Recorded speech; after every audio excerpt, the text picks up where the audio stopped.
हे hello everyone. जय हिंद। तो क्या हाल चाल? बढ़िया।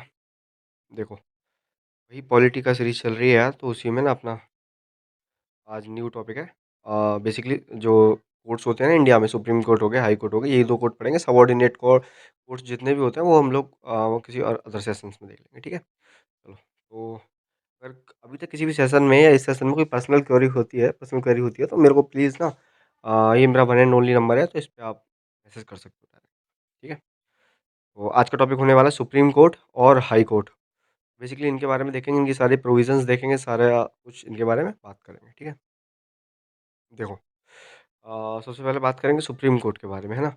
सुप्रीम कोर्ट जो है वो पार्ट 5th में है और आर्टिकल डील करते हैं 124 से 147 तक, है ना? पार्ट 5th और आर्टिकल 124 से 147। अब बेसिकली होता क्या है कि देखो, सुप्रीम कोर्ट, देखो हमारे इंडिया में ना, अगर तुम लोगों ने हिस्ट्री पढ़ी है या फिर हिस्टोरिकल बैकग्राउंड पढ़ा है पॉलिटी का, तो वहाँ तुमने एक चीज़ देखी होगी कि गवर्नमेंट ऑफ इंडिया एक्ट आया था 1935 में। उसके तहत हुआ क्या था, उसके तहत इंडिया में ना एक फेडरल कोर्ट ओपन किया गया था, उस टाइम पे ओपन किया गया था, स्टेबलाइज किया गया था, है ना? 1935 में जब गवर्नमेंट ऑफ इंडिया एक्ट आया था, तो एक फेडरल कोर्ट जो है वो इंडिया में बना, है ना? और वही फेडरल कोर्ट जो है आफ्टर द इंडिपेंडेंस, जब देश आज़ाद होगा उसके बाद 28 जनवरी 1950 को हुआ क्या, कि उसी को हमने सुप्रीम कोर्ट बोल दिया, है ना? Supreme court of India. तो ये जो कंसेप्ट है सुप्रीम कोर्ट को कहाँ से आया, वो आया था गवर्नमेंट ऑफ इंडिया एक्ट से, ठीक है? अब देखो कि कंपोजिशन क्या होता है, कि कितने-कितने लोग होते हैं सुप्रीम कोर्ट में, है ना? वो सब डिसाइड करता है तुम्हारा पार्लियामेंट। लेकिन अगर एट प्रेज़ेंट देखें, एट प्रेज़ेंट में पार्ल जो मतलब सुप्रीम कोर्ट है वहाँ पे 34 जजेस हैं, है ना? 34 जजेस का मतलब है कि उसमें एक तुम्हारे चीफ जस्टिस होंगे और बाकी 33 जो होंगे वो अदर जजेस होंगे, ठीक है? तो 33 अदर जज होते हैं और एक होते हैं तुम्हारे चीफ जस्टिस।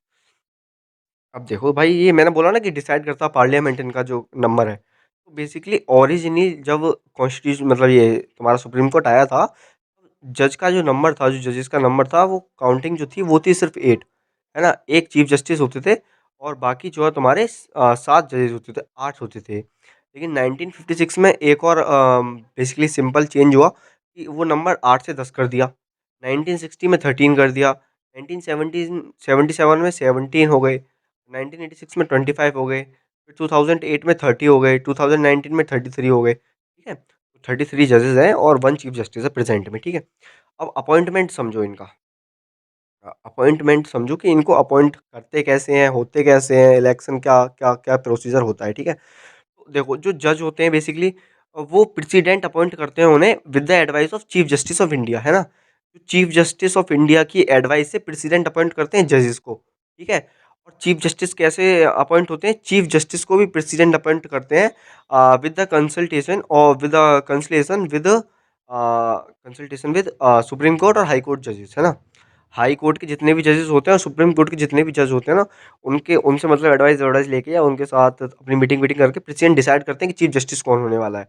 और चीफ जब जजेस बनाने होते हैं, तब चीफ जस्टिस से वो लेते हैं, है ना? एडवाइस, ठीक है? तो इतना याद रखना। देखो, यूजुअली होता क्या है, जो सीनियर मोस्ट होता है ना, उसको चीफ जस्टिस बनाया जाता है, लेकिन ऐसा नेसेसरी नहीं है, है ना? ऐसा कई बार हुआ है कि जो सीनियर मोस्ट है उन्हें छोड़ के कई चीफ जस्टिस बने हैं इंडिया में, ठीक है? वो स्टैटिक पोर्शन है कि कौन-कौन बने, वो हमें इतना मतलब मैटर नहीं करता, ना याद रख पाएगा कोई, ना करना, ठीक है? अब आओ क्वालिफ़िकेशंस क्या-क्या चाहिए सुप्रीम कोर्ट का जज बनने के लिए, तो देखो, if you want to become a जज इन सुप्रीम कोर्ट, है ना? तुम पहली बात सिटीज़न होने चाहिए हो इंडिया के, है ना? कोई ऐसा नहीं होना चाहिए कोई नेपाल का हो, भूटान का हो, पाकिस्तान का हो। बेसिकली जो सिटीज़न का मतलब इंडिया का सिटीज़न होना चाहिए, है ना? अब देखो, जज ऑफ हाई कोर्ट, या तो वो हाई कोर्ट में एज़ ए जज उसने प्रैक्टिस की हो 5 साल, है ना? हाई कोर्ट का जज रहा हो 5 साल, या फिर हाई कोर्ट में एज़ ए एडवोकेट उसने प्रैक्टिस की हो 10 साल, है ना? या 10 साल हाई कोर्ट का एडवोकेट रहा हो या 5 साल हाई कोर्ट का जज रहा हो, या फिर एक डिस्टिंग्विश्ड जूरिस्ट रहा हो in the opinion of president. President की निगाह में हाँ भैया ये आदमी बढ़िया है, इस तरीके से रहा हो, ये सिस्टम है, ठीक है? तो या तो डिस्टिंग्विश्ड जूरिस्ट रहा हो, हाई कोर्ट में 5 साल जज रहा हो, या 10 साल एडवोकेट रहा हो तुम्हारे हाई कोर्ट में, ठीक है? ये क्वालिफ़िकेशंस होती हैं। एक चीज़ याद रखना कि सुप्रीम कोर्ट का जज बनने के लिए कोई भी मिनिमम क्वालिफ़िकेशंस नहीं है, या मिनिमम बेसिकली ऐज नहीं है, है ना? मिनिमम ऐज नहीं है कोई भी, ये याद रखना। अब देखो oath and affirmations, oath basically कौन-कौन लेते इन किसके प्रिस्क्राइब्ड में होती है। तो बेसिकली पहली चीज़ कि प्रेसिडेंट इनकी ओथ कराते हैं या फिर प्रेसिडेंट किसी पर्सन को अपॉइंट कर देंगे वो कराएगा, ठीक है? सैलरी अलाउंसेस क्या है? Salary allowances time to time parliament decide करता है इनकी, है ना? कभी कुछ होती है, कभी कुछ होती है। टेन्योर का क्या है? टेन्योर इनका फिक्स्ड नहीं है ना? नो फिक्स्ड टेन्योर, लेकिन 3 प्रोविज़न्स हैं। 3 प्रोविज़न्स क्या-क्या हैं? टेन्योर देखो फिक्स्ड तो नहीं है, क्यों? क्योंकि इनकी मिनिमम एज ही फिक्स्ड नहीं है। बट है क्या कि ये 65 साल के हो जाते हैं तो मतलब 65 साल बाद इन्हें जब से 65 ईयर्स के हो जाते हैं तो इन्हें रिटायरमेंट लेना पड़ता है, ठीक है? या फिर ये रिज़ाइन कर दें खुद पार्लियामेंट प्रेसिडेंट को, है ना? या फिर इनको प्रेसिडेंट रिमूव कर दें। अब रिमूव कैसे करते हैं वो मैं तुम्हें आगे बताने वाला हूँ। लेकिन फिलहाल तुम ये रखो इनका टेन्योर फिक्स्ड नहीं है, ये कभी भी निकाले जा सकते हैं। या तो ये 65 की एज हो जाए तब निकल जाएँ, या इनको रिज़ाइन ये खुद रिज़ाइन दे दें प्रेसिडेंट को, या फिर रिमूव्ड कर दे प्रेसिडेंट ने खुद on the ground of misbehaviour या फिर इनकैपेसिटी, है ना? या तो ये मतलब इनकैपेबल हो अपना काम करने के लिए, या फिर मिसबिहेवियर हो इनका, तो इस चक्कर में जो है तुम्हारा प्रेसिडेंट इन्हें निकाल सकते हैं, ठीक है? अब ये इन्हें निकाले जाएँगे स्पेशल मेजॉरिटी से। अब निकाले कैसे जाते हैं वो पूरा प्रोविज़न मैं अगली स्लाइड में तुम्हें बताने वाला हूँ, ठीक है? अगला टॉपिक यही है हमारा, आओ। हाँ, रिमूवल ऑफ जजेस, समझो भाई देखो, एक्ट आया जज इंक्वायरी एक्ट 1968 में, है ना? जज इंक्वायरी एक्ट 1968 में आया। इसने क्या बोला कि जो जज होंगे सुप्रीम कोर्ट के, वो रिमूव किए जाएँगे by the process of impeachment. अब प्रोसेस ऑफ इम्पीचमेंट तुम बेसिकली प्रेसिडेंट में पढ़ चुके हो, लेकिन इनका थोड़ा-सा अलग है, वो समझो, ठीक है कैसे? देखो सबसे पहले होगा क्या, a removal motion signed by 100 member of Lok Sabha and 50 member of Rajya Sabha and given to speaker और चेयरमैन, है ना? अगर राज्यसभा में है तो चेयरमैन को देंगे और लोकसभा में है तो स्पीकर को देंगे। समझो ये क्या लिख दिया? एक रिमूवल मोशन, मोशन में तो मैं बता चुका हूँ, एक रिमूवल मोशन साइन करना होगा जिसमें 100 मेंबर हों तुम्हारे लोकसभा के उनकी सहमति हो, 50 मेंबर राज्यसभा के उनकी सहमति हो, ठीक है? ये मोशन पास किया, ये मोशन इतना पास करके तुमने स्पीकर और चेयरमैन को दे दिया। स्पीकर चेयरमैन क्या करेंगे, या तो उसे मान लेंगे, एडमिट करेंगे, या उसे रिफ्यूज़ कर देंगे एडमिट करने के लिए, है ना? 2 चीज़ें होंगी इनके पास। अगर स्पीकर या चेयरमैन एडमिट करता है ना? 3 मेंबर की होती है एक कमेटी। कमिटी होती है 3 मेंबर की, उनमें कौन-कौन होता है? चीफ जस्टिस और जज होते हैं सुप्रीम कोर्ट के, चीफ जस्टिस होते हैं हाई कोर्ट के, और डिस्टिंग्विश्ड ज्यूरिस्ट होता है, ठीक है? अब ये 3 मेंबर की कमेटी इन्वेस्टिगेट करती है पूरे चार्जेस को, कि अच्छा जिस इंसान को इम्पीच करना है, क्या उस पे जो चार्जेस लगे हैं वो ठीक हैं, गलत हैं, सही हैं या रॉन्ग है ना? कुछ भी मैटर है, मतलब पूरा इन्वेस्टिगेट करती है केस को। अगर वो इंसान गिल्टी पाया जाता है, इफ फाउंड गिल्टी, है ना? तो मोशन पास्ड कराना पड़ेगा स्पेशल मेजॉरिटी से, दोनों हाउसेस से, लोकसभा से भी और राज्यसभा से भी। अब स्पेशल मेजॉरिटी क्या है? स्पेशल मेजॉरिटी है बेसिकली 2/3, है ना? 2/3 जो मेंबर हैं, उनके बेसिकली साइन चाहिए। वो बोलें कि हाँ भाई इनको निकाल दो, है ना? तो स्पेशल मेजॉरिटी से दोनों हाउस से मोशन जो है वो पास कराना पड़ेगा अगर वो गिल्टी निकला। और जब मोशन दोनों हाउस से पास हो जाएगा तो फाइनली प्रेसिडेंट जो है वो ऑर्डर दे देंगे उन्हें रिमूव करने का। तो ये इस तरीके से होता है कि एक जज जो है वो रिमूव होता है, ठीक है? लेकिन तुम्हें एक इंटरेस्टिंग बात बताऊँ? देखो चलो तुम भी क्या याद रखोगे, कमल भैया ने कुछ बताया। देखो, it is interesting to know that, ये काफ़ी ज़्यादा अचंभित है चीज़ यार, कि कोई भी जज जो है सुप्रीम कोर्ट का वो आज तक इम्पीच ही नहीं हुआ। एक भी जज आज तक सुप्रीम कोर्ट का आज तक इम्पीच नहीं हुआ इंडिया में, है ना? बट एक केस हुआ था, वो केस क्या था कि जब जस्टिस थे तुम्हारे वी रामास्वामी, जब वी रामास्वामी जस्टिस थे, तो वो गिल्टी प्रूव हुए कमेटी के द्वारा। कमेटी बिठाई, मोशन पास हुआ, चेयरमैन ने भी एडमिट दिया, कमेटी ने गिल्टी भी प्रूव करा। लेकिन हुआ क्या कि जो मोशन था वो पास्ड नहीं हो पाया स्पेशल मेजॉरिटी से। आया समझ? कि मोशन जो है वो पास्ड ही नहीं हो पाया स्पेशल मेजॉरिटी से, लोकसभा से। तो ये चक्कर था, इसलिए इनको जो है मतलब रिमूव नहीं हो सके ये। तो एक यही केस हुआ था। बाकी अभी कोई भी ऐसा सुप्रीम कोर्ट में जज नहीं है जो इम्पीच हुआ हो, ठीक है? अब देखो कुछ जजेस होते हैं, कुछ अदर प्रोविजंस होते हैं, उन्हें पढ़ लेते हैं, ठीक है? एक्टिंग चीफ कौन होता है अंडर द आर्टिकल 126? देखो, जब प्रेसिडेंट अपॉइंट करते हैं, जब या तो तुम्हारे चीफ जस्टिस जो हैं वो वैकेंट हो, है ना? या टेम्परेरी एब्सेंट हो, कहीं गए हों, या अनेबल हों अपनी ड्यूटीज़ करने के लिए, टाँग-वाँग टूट गई हो या कुछ भी यार, बेसिकली कुछ भी हुआ हो। टाँग तो मत तोड़ो यार किसी इंसान की, है ना? तो बेसिकली अगर उन्हें कोई भी प्रॉब्लम है, वो अपनी ड्यूटीज़ परफ़ॉर्म करने में इनेबल है, नेबल हैं तो होगा क्या बेसिकली कि टेम्परेरी या फिर वो टेम्परेरी एब्सेंट है ऑफ़िस में, किसी भी रीज़न की वजह से ऑफ़िस में प्रेज़ेंट नहीं है। प्रेसिडेंट जो है वो अपॉइंट करेंगे एक पर्सन को जो एक्टिंग चीफ की तरह वर्क करेगा। अब एक्टिंग चीफ जस्टिस जो है वो इंडिया का किस आर्टिकल में आता है? वो आता है आर्टिकल नंबर 126 में, ठीक है?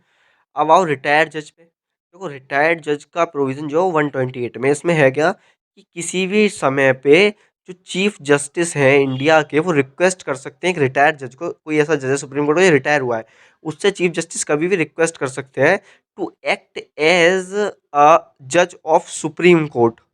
कि अच्छा तुम सुप्रीम कोर्ट के जज की तरह एक्ट कर सकते हो कुछ टाइम के लिए, तो ऐसे वो रिक्वेस्ट कर सकते हो उनसे, है ना? लेकिन ये जो है वो प्रीवियस कंसेंट लेना पड़ेगा तुम्हें प्रेसिडेंट से, है ना? प्रेसिडेंट से पहले पूछ के उसके बाद में वो उससे रिक्वेस्ट कर सकते हैं। अब आओ एड हॉक जजेस क्या होते हैं? एड हॉक जज ऑफ सुप्रीम कोर्ट ये आते हैं 1 टू 7 में। When there was a lack of quorum of the present जजेस, जितने जज होते हैं बेसिकली 33, अब उनका कोरम ही नहीं है ना? जो अगर वहाँ पे कोरम प्रेज़ेंट नहीं है, तो चीफ जस्टिस जो है वो अपॉइंट कर सकता है सुप्रीम कोर्ट के जजेस को एज़ एड हॉक जज of supreme court for temporary period, है ना?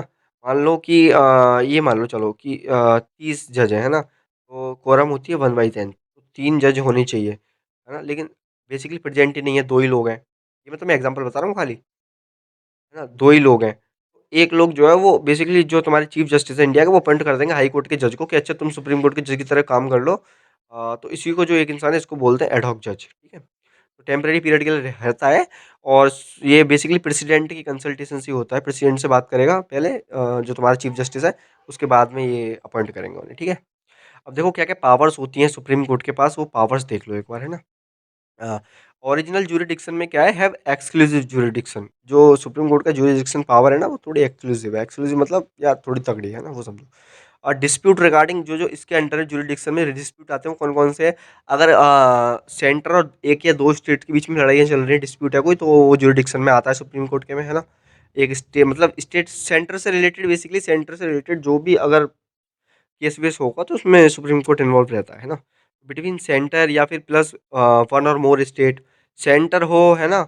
सेंटर प्लस एनी स्टेट और 1 और मोर स्टेट, बिटवीन 2 और मोर स्टेट्स, है ना? इन सब के बीच में अगर कोई भी डिस्प्यूट होता है तो वो ज्यूरिडिक्शन में आता है उनके में, है ना? अब देखो अगर किसी स्टेट या सेंटर के बीच का केस है और किसी प्राइवेट, मतलब तुम जाके अभी कोई केस लड़ो सरकार के खिलाफ, तो वो जो है डायरेक्ट सुप्रीम कोर्ट में तुम उसे एंटरटेन नहीं कर सकते हो, ये ज्यूरिडिक्शन में नहीं आता, है ना? और क्या क्या चीज़ सुप्रीम कोर्ट के ज्यूरिडिक्शन में नहीं आती? Inter state water dispute, basically जो कावेरी वाटर डिस्प्यूट था वो पहले हाई कोर्ट के अंडर में था, बाद में गया था। वो बाद में कैसे आता है वो चीज़ें मैं आगे बताऊँगा तुम्हें। Inter state water dispute jurisdiction में नहीं आता direct. Matter refer to finance commission से रिलेटेड जो भी मैटर्स होते हैं वो डायरेक्ट ज्यूरिडिक्शन में नहीं आते। Dispute arising of treaty agreement convent and other special instrument, other similar instruments, है ना? तो टीटी-वीटी जो आर्ग्यूमेंट्स होते हैं अगर उनसे कोई अराइज़ हुआ है डिस्प्यूट, तो वो भी जो है तुम्हारा ज्यूरिडिक्शन में नहीं आता सुप्रीम कोर्ट के में, है ना? और दूसरा ज्यूरिडिक्शन क्या है इनका? रिट ज्यूरिडिक्शन, है ना? तो रिट्स, बेसिकली रिट्स क्या होती हैं वो मैं तुम्हें फंडामेंटल राइट्स में ऑलरेडी पढ़ चुके हैं हम, है ना? जो रिट्स होती हैं वो सुप्रीम कोर्ट इशू करता है अंडर द आर्टिकल 32, है ना? 32 के अंदर सुप्रीम कोर्ट रिट्स ज्यूरिडिक्शन देता है अपना, और 226 के थ्रू अपना तुम्हारा हाई कोर्ट जो है रिट्स लागू करता है, इशू करता है, ठीक है? अब आते हैं एपीलेट ज्यूरिडिक्शन पे। एपीलेट ज्यूरिडिक्शन क्या है बेसिकली? ये समझो कि सुप्रीम देखो पहले होता था ब्रिटिश प्रिवी काउंसिल, है ना? ब्रिटिश प्रिवी काउंसिल जो हाईएस्ट कोर्ट ऑफ अपील होता था। अब जो है वही दर्जा सुप्रीम कोर्ट को मिल गया, जब से फेडरल कोर्ट को हटाया, सुप्रीम कोर्ट को मिल गया। तो सुप्रीम कोर्ट कोर्ट जो है वो हाईएस्ट हाई सॉरी क्या बोल रहा हूँ यार मैं भी, हाईएस्ट कोर्ट ऑफ अपील है ना? हाईएस्ट कोर्ट ऑफ अपील का मतलब है कि सुप्रीम कोर्ट के पास अंडर द आर्टिकल 132, ये 132 आता है, ठीक है? याद रखना यार article, under the article 132 supreme court के पास एपीलेट ज्यूरिडिक्शन है। ये क्या होता है कि अगर हाई कोर्ट कोई लोअर कोर्ट है, ठीक है ना? तुमने लोअर कोर्ट में कोई केस दिया, वो केस जो है तुम वहाँ से हटाना चाह रहे हो या फिर लोअर कोर्ट में वो जो केस है वो सॉल्व नहीं हो रहा है ना, या सॉल्व हो रहा है तो कुछ उसमें प्रोविजंस में दिक्कत आ रही है, और तुम चाहते हो कि तुम्हारा केस जो है वो सुप्रीम कोर्ट के पास जाए, है ना? कुछ केसेस होते हैं ना, जैसे हाई कोर्ट ने हमारा ज्यूरिडिक्शन दे दिया और तुम उससे सैटिस्फाइड नहीं हो तो तुम सुप्रीम कोर्ट में जा सकते हो। तो supreme court is primarily a court of appeal and hears appeal against the judgement of lower court, है ना? अगर लोअर कोर्ट में कोई तुम्हारा जजमेंट हुआ और तुम उससे अगेंस्ट में हो, तो तुम सुप्रीम कोर्ट में जा सकते हो, अपील कर सकते हो, सुप्रीम कोर्ट तुम्हारी सुनेगा। ये होता है बेसिकली एपीलेट ज्यूरिडिक्शन, जो आर्टिकल 132 के अंडर आता है। और यही वो, और ये अपने इटसेल्फ में भी काम करता है ना। Under the article 132 clause 1 clause 2 clause 3 supreme court के पास पावर है कि वो लोअर कोर्ट्स के ज्यूरिडिक्शन को अगेंस्ट कर सकता है। ज़्यादा हो गया क्या? ठीक है, प्यार से पढ़ लो। आर्टिकल 132 में 3 क्लॉजेज़ हैं। It enjoys a wide appellate jurisdiction which can be classified under 4 heads। अब इसके एपीलेट जुरिडिक्शन 4 तरीके के होते हैं। 4 तरीके कौन-कौन से हैं? या तो कोई कॉन्स्टिट्यूशनल मैटर होगा भाई, या कोई सिविल मैटर होगा, है ना? या कोई क्रिमिनल मैटर होगा, या कोई स्पेशल लीव होगी, है ना? और याद रखना, क्रिमिनल मैटर्स में तुम जो है डायरेक्ट सुप्रीम कोर्ट के पास जो है एपीलेट जुरिडिक्शन लेके नहीं जा सकते हो, ठीक है? इसके लिए तुम्हें सर्टिफिकेट लेना पड़ेगा। सर्टिफिकेट तुम्हें कौन देगा? सर्टिफिकेट देगा तुम्हें हाई कोर्ट। है ना? अगर क्रिमिनल एपीलेट ज्यूरिडिक्शन के तहत तुम्हें सुप्रीम कोर्ट में जाना है, तो हाई कोर्ट का सर्टिफिकेट लगेगा भैया। बिना हाई सर्टिफिकेट के नहीं जा सकते, ठीक है? Advisory jurisdiction article 143। आर्टिकल 143 क्या बोलता है? कि सुप्रीम कोर्ट के पास पावर है, सुप्रीम कोर्ट कंसल्ट कर सकता है प्रेसिडेंट को, है ना? ओपिनियन दे सकते हैं। अब 2 कैटेगरी होती हैं, ऑन एनी क्वेश्चन लॉ और फैक्ट पब्लिक इम्पोर्टेंस। कोई पब्लिक इम्पोर्टेंस की चीज़ है, उसके तहत उनको कुछ अगर ओपिनियन चाहिए तो दे सकते हैं। या फिर कोई डिस्प्यूट विस्प्यूट अराइज़ हो रहा है कॉन्स्टिट्यूशनल ट्रीटी के या आर्गुमेंट, वही जो चीज़ें ऊपर बताई थी, उनसे रिलेटेड अगर कोई डिस्प्यूट अराइज़ हो रहा है तो उसके तहत भी वो दे सकते हैं। और ओपिनियन जो सुप्रीम कोर्ट देगा, वो सिर्फ़ एडवाइज़री इन नेचर होगा, है ना? एडवाइज़री होगा। ये ज़रूरी नहीं है कि प्रेसिडेंट उन्हें माने या फिर प्रेसिडेंट उन्हें ना माने, ठीक है? तो ये प्रेसिडेंट के ऊपर डिपेंड करता है। वो ओपिनियन लेंगे, अगर अच्छा लगा तो मान लेंगे, नहीं तो नहीं मानेंगे, ठीक है? कोर्ट ऑफ रिकॉर्ड क्या कहता है? अंडर द आर्टिकल 129, आर्टिकल लिख लेना भाई, ये अगर नोट्स में नहीं लिख रहे हैं तो मैं तुम्हें बताता जा रहा हूँ साथ के साथ। ये मत बोलना भैया ने लिखा ही नहीं था, ठीक है? तो आर्टिकल 129 कोर्ट ऑफ रिकॉर्ड ये बोलता है कि supreme court is a court of record. Article what देखो, आर्टिकल 29 क्या कहता है? कि supreme court is the court of record. Supreme court एक कोर्ट ऑफ रिकॉर्ड है, क्योंकि वो कोई भी केस है, उससे रिलेटेड कोई भी पेपर्स हैं, कोई भी प्रोसीडिंग हुई, कोई भी जजमेंट हुआ, उसके रिलेटेड जो भी पेपर्स हैं, जो भी डाटा है, वो रिकॉर्ड करेगा भाई। उनकी मेमोरीज़ को रिकॉर्ड करेगा सुप्रीम कोर्ट। और सुप्रीम कोर्ट के पास पावर है to punish for contempt of court. अगर या कोई हाई कोर्ट या खुद इटसेल्फ सुप्रीम कोर्ट अगर कंटेम्प्ट करता है, बेसिकली रिकॉर्ड्स रखने में दिक्कत होती है, तो इम्प्रिजनमेंट हो सकता है, या फिर 2000 तक का फाइन लग सकता है, या फिर दोनों चीज़ें हो सकती हैं। याद रखना ये, ठीक है? जुडिशियल रिव्यू, ये तो यार सिंपल है कि सुप्रीम कोर्ट के पास पावर है एग्जामाइन करने की, लेजिस्लेचर को भी और तुम्हारे एग्जीक्यूटिव को भी। इन दोनों के लेजिस्लेटिव ने क्या क्या एक्ट्स बनाए हैं, सुप्रीम कोर्ट अपना एग्जीक्यूटिव जो अपना ऑर्डर ढंग से लगा रहा नहीं लगा रहा, तो ये बेसिकली कर सकता है। और अगर इन्होंने कोई एक्शन लिया, तो सुप्रीम कोर्ट ये भी बोल सकता है कि अच्छा, ये एक्शन तुम्हारा भाई अनकॉन्स्टिट्यूशनल है, इलीगल है, इसे ठीक करो, है ना? तो ये सारी चीज़ें सुप्रीम कोर्ट कर सकता है। भाई अदर पावर्स क्या होती हैं?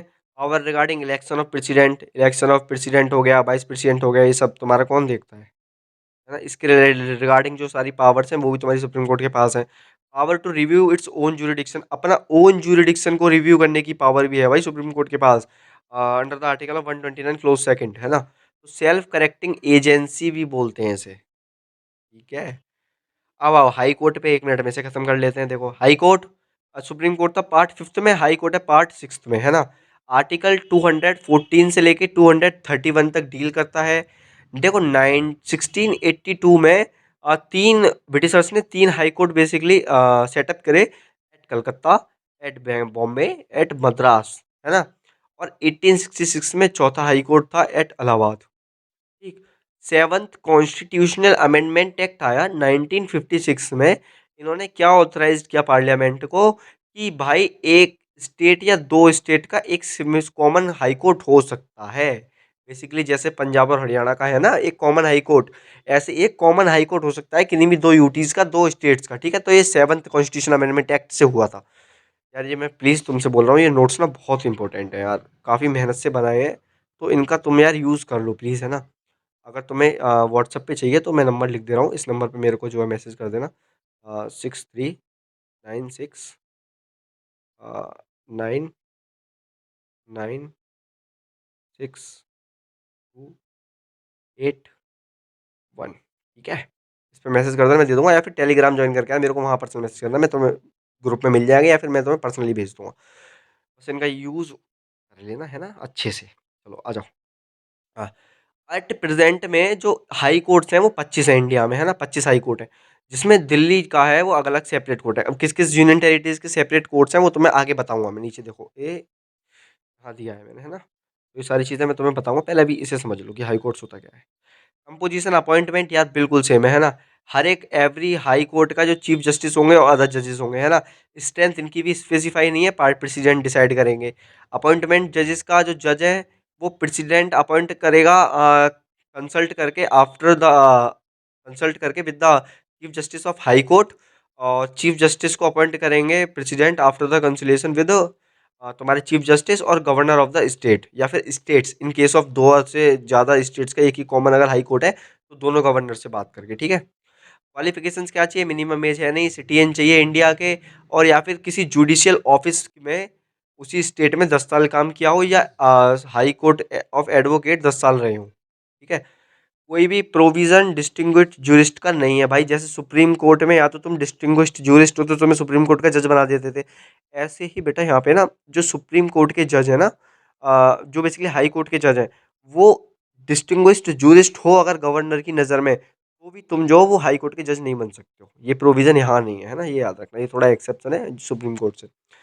ओथ गवर्नर कराएगा, या फिर जो है एक पर्सन जो गवर्नर अपॉइंट करेगा वो कराएंगे, ठीक है? सैलरी अलाउंसेस पार्लियामेंट डिसाइड करता है, लेकिन जो प्रेजेंट में चीफ जस्टिस की है वो 2.5 लाख है, और जो जजेस की है वो 2.25 लाख है, ठीक है? टेन्योर इनका भी फिक्स्ड नहीं है, लेकिन ये है कि वहाँ जो एज थी सुप्रीम कोर्ट की वो 65 थी मैक्सिमम, यहाँ 62 है मैक्सिमम, ठीक है? रिजाइन प्रेसिडेंट को ही करेंगे, नॉट गवर्नर, याद रखना। और इनको रिमूव भी प्रेसिडेंट करेगा। रिमूवल कैसा होगा? Same as the procedure of supreme court का जज, ठीक है? ट्रांसफ़र कैसे होता है इनका?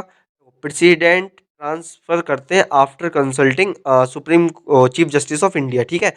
In case of transfer of high court जज, अगर हाई कोर्ट के जज को ट्रांसफ़र कर रहे हो तो होगा क्या? जो चीफ जस्टिस हैं भाई साहब वो कंसल्ट करेंगे किस-किस से? अपने 4 सीनियर मोस्ट जज से सुप्रीम कोर्ट के, है ना? और चीफ जस्टिस से दोनों हाई कोर्ट के, 2 हाई कोर्ट कौन से? जिस स्टेट से वो बंदा ट्रांसफ़र किया जा रहा है और जिस स्टेट में वो बंदा ट्रांसफ़र किया जा रहा है, दोनों के चीफ जस्टिस से बातें की जाएँगी, ठीक है? बाकी अदर प्रोविज़न्स जो पावर-वावर हैं ज़्यादातर वो सुप्रीम कोर्ट की तरह ही हैं, बस बट रिस्पेक्ट टू स्टेट है ना, कि यहाँ प्रेसिडेंट है, वहाँ गवर्नर होगा, तो ऐसी चीज़ है। ये आप कर लेना इन्हें तो यार। ओरिजिनल ज्यूरिडिक्शन में वही power of supreme court to hear dispute in first instant but not by appeal. तो ओरिजिनल डिस्प्यूट ज्यूरिडिक्शन में क्या आता है कि सुप्रीम कोर्ट के पास पावर है कि कोई भी केस को जो फर्स्ट इंस्टेंस में वो देख सकती है ना, अपील नहीं चाहिए उसे। सुप्रीम कोर्ट को अपील चाहिए थी, है ना? सॉरी गाइस यार। चलो, रिट्स ज्यूरिडिक्शन क्या है? अंडर आर्टिकल 226 मैं बता चुका हूँ फंडामेंटल राइट्स में वैसे तो। तो जो हाई कोर्ट है वो रिट्स जारी करता है अगेंस्ट एफआर और अदर पर्पसेस, लेकिन सुप्रीम कोर्ट जो है वो खाली एफआर के तहत करता है ना, अदर पर्पसेस में सुप्रीम कोर्ट रिट्स ज्यूरिडिक्शन नहीं करता। एपीलेट ज्यूरिडिक्शन भाई ये दोनों में कर सकता है, सिविल और क्रिमिनल मैटर्स में भी। एपीलेट ज्यूरिडिक्शन बता दिया ना मैंने, समझ रहे हो ना तुम? कि अगर छोटे वाले कोर्ट का तुम्हें डिसीजन सही नहीं लग रहा तो तुम डायरेक्ट जा सकते हो अपील करके। और इसमें तुम्हें कोई भी क्रिमिनल मैटर्स में जाने के लिए किसी छोटे डिस्ट्रिक्ट कोर्ट की तुम्हें वो सर्टिफिकेट नहीं चाहिए, जैसे सुप्रीम कोर्ट में चाहिए होता था, ठीक है? बाकी जितने भी प्रोविजंस हैं सुप्रीम कोर्ट की तरह सेम है। अब एक चीज़ सुन लो, ये क्वेश्चन आता है इंपॉर्टेंट है, ठीक है? बाद में मत बोलना भैया तुमने बताया नहीं, ठीक है? समझो। अरे यार कलर कौन सा लें? ये वाला ब्लू लेते हैं, चलो देखो। जो यूटी है, वो कौन-सी यूटी किस स्टेट के हाई कोर्ट के अंडर में आती है वो समझ लो। देखो अंडमान निकोबार है, देखो मैं तुम्हें मैप बनाता हूँ पहले इंडिया का, ठीक है? देखो यहाँ पे है अंडमान निकोबार, है ना? ऐसे करके। देखो अंडमान निकोबार कहाँ पे है? कोलकाता के पास है ना? तो कोलकाता के पास है तो कोलकाता हाई कोर्ट में आएगा, ठीक है? लक्षद्वीप यहाँ पे है, ऐसे करके, तो ये कहाँ पे है? केरल के पास में है, तो ये केरल के हाई कोर्ट में आएगा। पुडुचेरी कहाँ पे? देखो पुडुचेरी यहाँ कहीं है आस-पास, तो ये जो तुम्हारे मद्रास के हाई कोर्ट में आएगा, चेन्नई वाले तमिलनाडु वाले में, ठीक है? दमन एंड दीव, देखो दमन एंड दीव कहाँ है? यही तो पड़ता है आस-पास कहीं, मुंबई बॉम्बे के आस-पास। तो बॉम्बे हाई कोर्ट के अंडर में आएगा। चंडीगढ़ तुम्हारा पंजाब हरियाणा जो है, वो पंजाब हरियाणा का जो कॉमन हाई कोर्ट है वहाँ आता है चंडीगढ़। दिल्ली का अपना खुद का हाई कोर्ट है, और जम्मू और लक्षद्वीप का तुम्हारे जो है वो कॉमन हाई कोर्ट है, एक ही है ना, इनके खुद के हाई कोर्ट है तीनों यूनियन टेरिटरीज़ के। तो ये याद रखना, basically Andaman Nicobar Kolkata high court के अंडर में आता है, लक्षद्वीप जो केरल हाई कोर्ट के अंडर में आता है, और पुडुचेरी जो मद्रास हाई कोर्ट के अंडर में आता है, दमन दीव जो है वो तुम्हारे बॉम्बे हाई कोर्ट के अंडर में आते हैं, और चंडीगढ़ जो है पंजाब हरियाणा के हाई कोर्ट के अंडर में आते हैं, ठीक है। और दिल्ली, लद्दाख और जम्मू कश्मीर इनके खुद के हाई कोर्ट हैं। Thank you guys for watching this video. May be guys, may be यार तुम्हें काफ़ी मतलब मज़ा आया होगा यार सेशन में। यार मैंने अपना बेस्ट दिया, जितना मैं दे सकता था, है ना। I am giving my best. तो यार अगर तुम्हें वीडियो अच्छी लगी हो तो लाइक कर सकते हो अपने दोस्तों के साथ। अरे यार गिविंग रह गया, है ना। अपने दोस्तों के साथ तुम जो है यार इसे शेयर कर सकते हो प्लीज़ यार, क्योंकि यार देखो मैं भी एफर्ट्स काफ़ी डाल रहा हूँ, है ना, कि बस यार तुम तक ये जैसे भी डाटा है ना, ये सारा डाटा पहुँच जाए यार। क्योंकि देखो नोट्स बनाए कहीं न कहीं वो मेहनत तो लगती है ना। बस मैं ये चाह रहा हूँ कि ज़्यादा से ज़्यादा लोग इन नोट्स का फ़ायदा उठा लें यार, ठीक है। तुम यार ठीक है वो मज़ाक में मैंने बोल दिया, ठीक है, लेकिन सब्सक्राइब करो मत करो, लाइक करो मत करो, डज़न्ट मैटर यार। मेरे को वैसे भी कोई यूट्यूबर नहीं बनना। लेकिन बस एक चीज़ है यार कि तुम लोगों की ना ज़्यादा से ज़्यादा हेल्प हो जाए, कि मैंने अगर कहीं रगड़ा है कहीं न कहीं, तो उसकी हेल्प जो है वो तुम लोगों को मिल जाए, है ना? कि अगर नोट्स बनाए हैं, तो काफ़ी लोग होते हैं जिन पे नोट्स नहीं बनते यार, या फिर कोई प्रॉब्लम होती है। तो जो बेसिकली अभी फ्रेशर्स हैं, एनडीए-वनडीए की तैयारी कर रहे हैं सीडीएस के लिए, तो यार तुम लोग ना इन्हें मतलब अभी तक रुक जाओ, टेलीग्राम में मैं कंप्लीट हो जाएगी पॉलिटी, तो एक साथ पूरी पीडीएफ डाल दूँगा, उसे प्रिंट आउट करा लेना, ठीक है? तब तक ठीक है, ध्यान रखो अपना, टाटा, बाय-बाय। और हाँ, नंबर है पीडीएफ में, तो कोई भी अगर पर्सनल क्वेरी होती है तो मेरे को मैसेज कर सकते हो, ठीक है? बाय-बाय, ध्यान रखो।